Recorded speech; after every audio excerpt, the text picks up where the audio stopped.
തുലാക്കൂറിൽ വരുന്ന നക്ഷത്രങ്ങൾ ചിത്തിരയുടെ രണ്ടാമത്തെ അര, ചോതി, വിശാഖത്തിൻ്റെ ആദ്യത്തെ മുക്കാൽ ഭാഗം. ഇവർക്ക് വ്യാഴം അനുകൂല സ്ഥാനത്താണ് സഞ്ചരിക്കുന്നത്.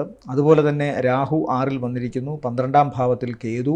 മാത്രമല്ല ഇവരെ സംബന്ധിച്ചിടത്തോളം ഇപ്പോൾ ശനി 5-ലാണ്. ശനി 5-ൽ താരതമ്യേന ഭേദമെന്നേ പറയാൻ സാധിക്കൂ.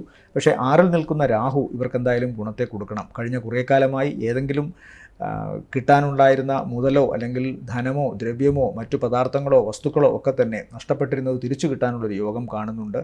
തങ്ങളുടെ ശത്രുക്കൾ തങ്ങളോടിപ്പോൾ ആ ശത്രുതാ മനോഭാവമൊക്കെ മാറ്റി കൂടുതൽ ഇണക്കത്തോടു കൂടി വരുന്നതായിട്ട് കാണുന്നു. അതുപോലെ തന്നെ ചില മുടങ്ങിക്കിടന്ന കാര്യങ്ങൾ മുന്നോട്ട് കൊണ്ടുപോകാനുള്ള അവസരവും കാണുന്നു. പ്രത്യേകിച്ചും ഭൂമി സംബന്ധമായോ വസ്തു സംബന്ധമായുള്ള കാര്യങ്ങളിലൊക്കെ കുറച്ച് സന്തോഷത്തിൻ്റെ വർത്തമാനം കേൾക്കാൻ സാധിക്കുന്നു.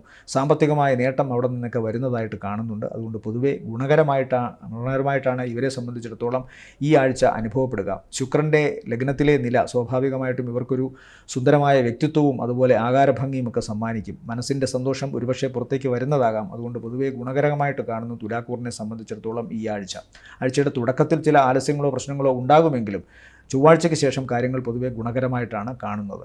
ഇവരെ സംബന്ധിച്ചിടത്തോളം ഈ ആഴ്ചയിലെ നല്ല ദിവസങ്ങളെന്ന് പറയുന്നത് 20, 21, 22, 23 ദിവസങ്ങൾ താരതമ്യേന ഗുണമുള്ളതായിട്ട് കാണുന്നു.